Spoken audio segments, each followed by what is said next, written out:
امام نقی علیہ السلام کی جن کی ولادت 214 ہجری 5 رجب المرجب کو خدا کریم نے امام تقی کی گود میں اس نعمت کو عطا کیا۔ یہ وہ نعمت عظمیٰ ہے جہاد معصومین کی صورت میں جو خدا کریم نے ہم سب پر ان کی اطاعت کو واجب کیا، ان کی مودت کو واجب کیا، اور ان کی مودت کا واجب اور ان کا اظہار ہم اسی صورت میں کر سکتے ہیں کہ جب ان کی ایام ولادت یا جب ان کی شہادت کے ایام ہو۔ اور جہاں امام نقی علیہ السلام کے حوالے سے ہے تو مولا کی ٹوٹل مدت حیات 40 برس ہے، اور 254 ہجری 3 رجب المرجب کو مولا اس دنیا سے پردہ فرما گئے۔ لیکن اس 40 برس کی عمر میں جو کچھ ہمیں مولا امام نقی علیہ السلام کے حوالے سے خدا کریم نے اس حجت کے اس چراغ کے ذریعے سے ہمیں پہنچایا کہ جہاں خدا کی معرفت، زندگی گزارنے کے طریقے، لوگوں کے ساتھ آپ کے روابط اور ظالم بادشاہ کے ساتھ کس طرح سے رہنا، اور ایسے وقت جب آپ کی زندگی میں آ جائیں کہ جب دین کو سنبھالنا مشکل ہو جائے تو کس طرح سے زندگی کو گزارنا اور کس طرح سے ایک دوسرے کے لیے مدد کرنا، کس طرح سے اپنی زندگی کو گزارنا، اپنے اندر ہر آن اپنے آپ کا محاسبہ کرنا، یہ بہت سارے عوامل ہیں کہ جن کے پر اگر ہم عمل کر لیں تو یقین جانیے کہ خدا کریم ہمارے دل میں حکمت کے دروازوں کو کھول دے گا۔ وہ حکمت کے دروازے کہ جن کی بنا کے اوپر ہم اس دنیا میں بیٹھ کر اپنے آخری جگہ کے آخری مقام کو دیکھتے ہیں کہ جہاں کہ ہم مسافر ہیں، نہ ہم دنیا کے بندے ہیں، نہ ہم نے دنیا میں رہنا ہے، ایک مختصر مدت حیات ہے، اور پھر یہاں سے ہم نے اس کی بارگاہ میں اپنے سفر کی طرف گامزن ہو جانا ہے، اور وہ سفر بڑا طولانی سفر ہے۔ اس سفر میں جہاں یہ آنکھ بند ہوتی ہے تو برزخ کا سفر ہو جاتا ہے، اور اس برزخ کے سفر کے لیے خود معصومین علیہ السلام فرماتے ہیں کہ اپنے لیے زیادہ راہ لے کر آنا۔ اور یہاں پر جب ہم دیکھتے ہیں کہ مولا نے اس دنیا سے بے ثباتی کے لیے مولا امام نقی علیہ السلام کہ جہاں ظالم بادشاہوں سے ان کے ساتھ زندگی گزارنا، کیونکہ یہ وہ بنو عباسیہ کا دور تھا کہ جنہیں پتہ تھا کہ عظمتیں بھی ان کے لیے ہیں، افتخار بھی ان کے لیے ہے، حکومت بھی ان کی ہے، خلافت بھی ان کی ہے، اور انہیں یہ ڈر رہتا تھا کہ ان کی وجہ سے کہیں وہ جانتے تھے کہ لوگوں کے دل ان کی طرف متوجہ ہیں، اور ہم صرف ظاہری طور کے پر ان کے پر حکمران ہیں، تو ہر طرح سے کوشش کرتے تھے کہ کسی بھی طریقے سے ان کے اوپر کچھ نہ کچھ ظلم اور مصائب کے پہاڑ توڑے جاتے تھے، اور بار بار شک و شبہات کی بنا کے اوپر کہ شادی کوئی لشکر بنا رہے ہیں، شادی کچھ ایسا اہتمام کر رہے ہیں، تو اور کوئی نہ کوئی طریقہ ایسا اختیار کیا جاتا تھا۔ یہ ساری باتیں جب ہم کریں تو ہمیں یہ یاد رہے کہ ہم بھی ایسے زمانے کے اندر ہے کہ جہاں دین پر عمل کرنا بہت مشکل ہے۔ خود مولا متقین علی بن ابی طالب اور رسول پاک صلی اللہ علیہ وآلہ وسلم نے یہ فرمایا کہ ایک زمانہ ایسا ہوگا کہ جہاں دین پر عمل کرنا بہت مشکل ہوگا اور جلتے ہوئے انگارے کو ہاتھ میں رکھنا آسان ہوگا۔ تو یہ وہی زمانہ ہے، اور اس زمانے میں اگر ہمارے لیے کوئی زیادہ راہ ہے تو یہ ہستیاں ہیں امام علی نقی علیہ السلام کے حوالے سے کہ ظلم کے اور مشکلات اور بادشاہوں کے پہرے میں رہتے ہوئے کس طرح سے دین کی اشاعت کی، اور کوئی موقع مولا نے جانے نہیں دیا کہ جہاں سے دین کی بات اور لوگوں کو دین اسلام کی معرفت نہ کرائیں، اور جب کبھی اگر دین اسلام کی بات کی تو کہا کہ اسلام دین جو ہے وہ دو رخوں کے اوپر ہے۔ دین یعنی کہ ایک اس کا تعلق ایمان سے ہے اور ایک تعلق اس کا اسلام سے ہے۔ ایمان دل میں ہوتا ہے اور وجود سے اس کا اظہار ہوتا ہے، اور اسلام زبان سے اس کا اظہار ہوتا ہے، لیکن صرف اسلام سے اظہار، زبان سے اظہار کرنے کے بعد آپ مسلمان تو ہو جاتے ہو، کلمہ لا الہ پڑھنے کے بعد آپ دار اسلام میں آ گئے، اور یہ نسبت ہے ایک مسلمان ہونے کی، لیکن ایمان اس صورت میں ہے کہ جب آپ کے دل کا معاملہ ہو اور آپ کے کردار سے اس کا اظہار ہو، اور پھر جب دل میں ایمان ہوتا ہے تو بالکل اسی طرح سے جیسے خدا کریم اپنے کلام میں فرماتا ہے کہ جب بدو عربیوں نے کہا کہ اے اللہ اے رسول اللہ ہم دین اسلام پر ہم اسلام لے کر آئے، تو اللہ سبحانہ تعالیٰ سورہ حجرات میں، سورہ مبارکہ حجرات میں 14 نمبر آیت میں فرماتے ہیں کہ دیکھو اے میرے محبوب کہہ دیجئے کہ یہ صرف اسلام لائے ہیں، ایمان نہیں لائے ہیں، ابھی تو ایمان ان کے دل میں آیا بھی نہیں ہے۔ تو زبان سے اسلام کہہ دینا اور بات ہے، اور دل پر ایمان کا آنا اور وجود سے اس کا اظہار ہونا وہ الگ بات ہے۔ اور جب ہم ان ائمہ علیہ السلام کی حیات مبارکہ کے اوپر بات کرتے ہیں تو ہم سب پر واجب ہے کہ ہم ان کے اوپر غور بھی کریں اور پھر اپنی سیرت پر دیکھیں. مولا جو دین کی بات بتاتے ہیں، مولا کی وہ حکیمانہ الفاظ، مولا کا وہ کردار کہ جو اس ظالم بادشاہوں کے ساتھ رہا، کہ جہاں پر اگر ہمارا ایمان اور یقین ہوگا تو آپ دیکھیے کہ ہمیں تاریخ میں ملتا ہے خود امام علی نقی علیہ السلام کو کہ جب اپنے بابا کے ساتھ سامرا میں آئے تو وہاں بادشاہ وقت نے اپنی طاقت کو دکھانے کے لیے ایک ٹیلے کے اوپر آیا اور پھر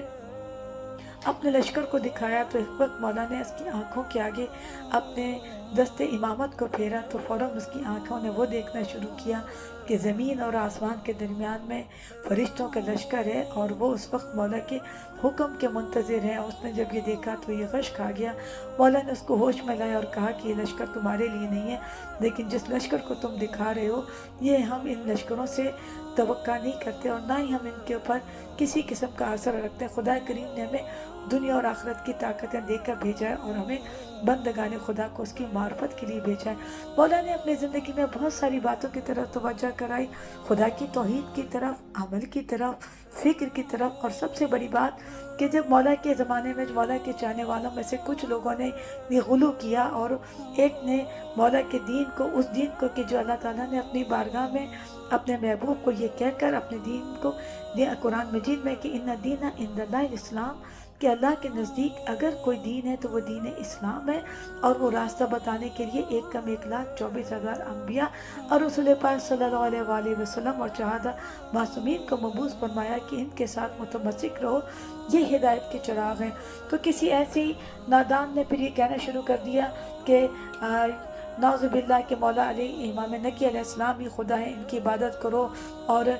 نماز نہ پڑھو، روزے نہ رکھو، حج زکوٰۃ نہ کرو. تو جب مولا کے چاہنے والوں نے یہ شکایت کی کہ ایسے ایک آپ کا چاہنے والا ہے جو سو کال کہتا ہے کہ وہ آپ کا ماننے والا ہے اور اس میں یہ باتیں آپ کی نسبت سے کہہ رہا ہے، تو مولا نے کہا کہ اللہ کا عذاب اس پر نازل ہو، وہ ہم میں سے نہیں ہے، نہ ہمارے چاہنے والوں میں سے ہے، بلکہ ایک وہ جھوٹا ہے اور جو اس کے پیروکار ہیں وہ بھی جھوٹے ہیں اور وہ گمراہ ہیں اور عذاب کے مستحق ہیں. ہمیں اور ہمارے جد کو اور 1,24,000 انبیاء کو خدا نے اپنی توحید کے لیے، اس کے پرچار کے لیے مبعوث کیا اور ہم سب نے خدا کی توحید کی پرچار کی. ہم نماز پڑھتے ہیں،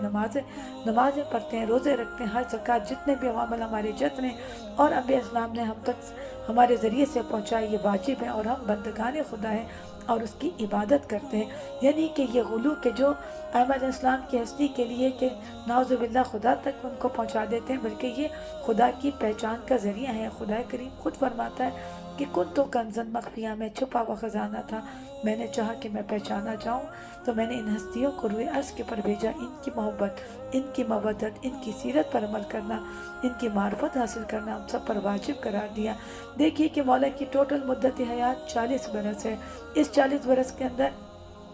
جہاں موقع ملا، جیسے موقع ملا، مولا نے دین کی اشاعت کی. اسی طریقے سے کہ جہاں پر مولا کو اس طرح کے مسائل کا بھی سامنا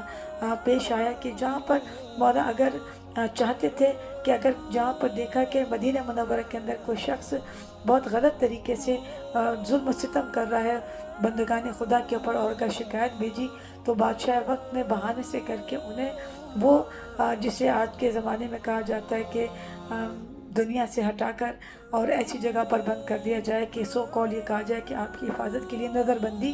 انہیں نظر بند کر کے اور سامرا کی سرزمین پر بھیج دیا گیا اور پھر تاکہ لوگوں کا آپ کے ساتھ ملاقات نہ ہو. لیکن جب بھی کبھی کوئی بھی مولا کے پاس آتا تھا تو مولا ہر صورت میں انہیں اپنے جد رسول پاک صلی اللہ علیہ وسلم کی حدیث مبارکہ بیان کرتے تھے اور بیان کا سلسلہ بھی ہوا کرتا تھا کہ میں نے اپنے بابا سے، میرے بابا نے اپنے بابا سے، میرے بابا نے اپنے بابا سے، اور پھر وہ سلسلہ پہنچتا تھا رسول پاک صلی اللہ علیہ وآلہ وسلم تک اور پھر انہوں نے جبرائیل امین سے اور جبرائیل امین لوح محفوظ سے اس حدیث کو پھر یعنی کہ وہ اتنا سالڈ ریفرنس تھا کہ دیکھو دین اسلام وہ دین ہے کہ جس کو جتنی بھی ہم تک اس کی ہدایت پہنچی ہے وہ ان ہستیوں کے ذریعے. تو جو ان ہستیوں سے مودت اور محبت کو رکھے گا وہ یقینی طور پر اس دنیا میں بھی کامیاب ہے اور آخرت میں بھی کامیاب ہے. بس جلدی سے اپنی بات کو وائنڈ اپ کرتے ہوئے کہ جہاں پر کچھ حکیمانہ الفاظ، کچھ ایسی باتیں نصیحتیں ہم تک کی اگر ہم ان پر توجہ کریں تو یقین جانیے کہ یہ ایک ایسا عمل ہے کہ جس کی بنا کے اوپر ہم اپنی دنیا بھی سنوار سکتے ہیں، آخرت بھی. کہ جہاں مولا فرماتے ہیں کہ خود پسندی، جو انسان خود پسندی میں رہتا ہے اس کے دشمن زیادہ ہوتے ہیں، بلکہ وہ انسان کامیاب ہے کہ جو اپنا محاسبہ کرتا ہے اور عاجزی کی صورت میں رہتا ہے اور اپنے آپ کو کم تر سمجھتا ہے۔ پھر اسی طرح سے مولا نے کہا کہ صبر کرو، کہ جو مصیبت پر صبر کرتے ہیں اور خدا کی بارگاہ میں اجر انکساری کے ساتھ رہتے ہیں، اس کی رضا پر تقسیم رہتے ہیں، اس کی رضا تقسیم کے اوپر راضی رہتے ہیں، تو پروردگار انہیں اجر عظیم اس دنیا میں بھی اور آخرت میں بھی عطا فرماتا ہے۔ اور اگر کوئی مصیبت کے پر شور و شغل کرتا ہے، غل مچاتا ہے اور صبر نہیں کرتا ہے، تو وہ اس صبر کے اجر سے بھی محفوظ ہو جاتا ہے اور اس صبر کے اجر سے بھی محروم ہو جاتا ہے۔ اور جو صبر کرتے ہیں، پھر اسی طرح سے مولا فرماتے ہیں کہ بہت سارے لوگ ایسے ہیں کہ جو خواہ میں لوگوں میں بیٹھ کر بےہودہ مذاق کر رہے ہوتے ہیں، اور یہاں پر صاحبان علم و عقل اس قسم کی باتوں سے ہمیشہ پرہیز کرتے ہیں جن سے وقار و احترام نفس میں فرق آ جاتا ہے۔ یعنی کہ جب بولو تو سوچ کر بولو، جب بات کرو تو پہلے تولو پھر بولو، اور موازنہ کر کے کہ یا مجھے یہ زیب دیتی ہے معاف کیجیے گا، کہ مجھے باتیں زیب دیتی ہیں کہ نہیں زیب دیتی ہیں۔ اسی طرح سے مولا فرماتے ہیں کہ اس آخری وقت کو یاد کرو کہ جب تم نے دنیا سے چلے جانا ہے، اور وہ اس وقت کہ جب ملک الموت بالکل سراہنے آ جاتا ہے۔ اور یہی بات مولانا بادشاہ وقت کو بھی کہ جب ایک مرتبہ متوکل نے اپنے سپاہیوں کو بھیجا کہ مولا کے گھر کی تلاشی لو، اور جب وہ تلاشی لینے کے لیے گئے تو کچھ نتھاسے مولا قرآن کی تلاوت کر رہے تھے، اور چند گھر کی ضروری چیزوں کے علاوہ کوئی ایسی چیز نہیں تھی جسے اسلحہ کہا جا سکے۔ پھر مولا کو گرفتار کر کے اس کے دربار میں لایا گیا۔ اس وقت وہ شراب نوشی کر رہا تھا، اور اس نے پھر مولا کو پیش کیا تو مولا نے کراہت کی اور کہا کہ تم نہیں جانتے ہو انما یرید اللہ لیذھب عنکم الرجس اہل البیت ویطہرکم تطہیرا، کہ یہ ہماری شان میں نازل ہوئی اور یہ نجس چیز ہے۔ اس کے بعد مولا وہ کہتے ہیں مولا کچھ اشعار بیان کریں، تو اس وقت مولا نے ثبات دنیا کے اوپر کچھ اشعار بیان کیے، اور وہ کچھ ایسا تھا کہ سلاطین اور عمراء کے جو بلند و بالا پہاڑوں پر حفاظتوں کے اثار میں، محافظوں کے اثار میں زندگی گزارتے ہیں، اور پھر جب ان کی موت کا وقت آ جاتا ہے تو انہیں ان کے قبر کے گڑھے میں دھکیل دیا جاتا ہے، جو ان کے لیے بدترین جگہ ہے۔ یعنی وہ جگہ کہ جو بڑے نرم و نازک طریقے سے اور بڑے آسائشوں کے ساتھ رہے تھے، اور اس وقت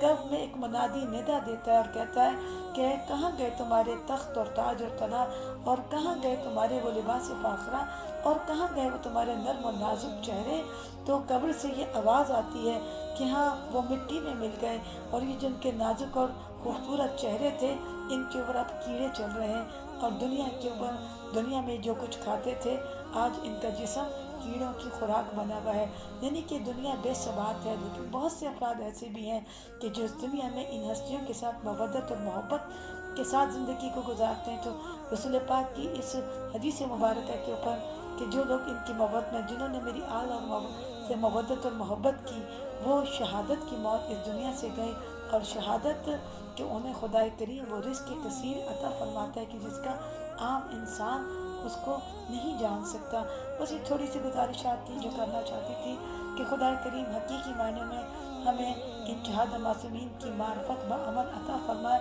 بے شک بہت زیادہ جشن منائیے گا، ذکر کیجیے گا، لیکن یاد رکھیے گا کہ ہر جشن میں، ہر محفل میں وہ ہستیاں آتی ہیں، فرشتے ملائکہ آتے ہیں، تو وہ تقدسات قائم رہنا چاہیے، اور ذکر اور فکر کی کیفیت رہے کہ ہم کن کے ذکر میں آئیں۔ خدا سے اس توفیق کے طلبگار رہیں کہ پروردگار ہمیں حقیقی معنوں میں توفیق معرفت کی بھی اور عمل کی بھی عطا فرمائے، اور اپنی حجت امام زمانے کے ظہور میں تعجیل فرمائے، ہمیں اور ہمارے اولادوں کو امام کے سچے امان انصار میں شامل فرمائے۔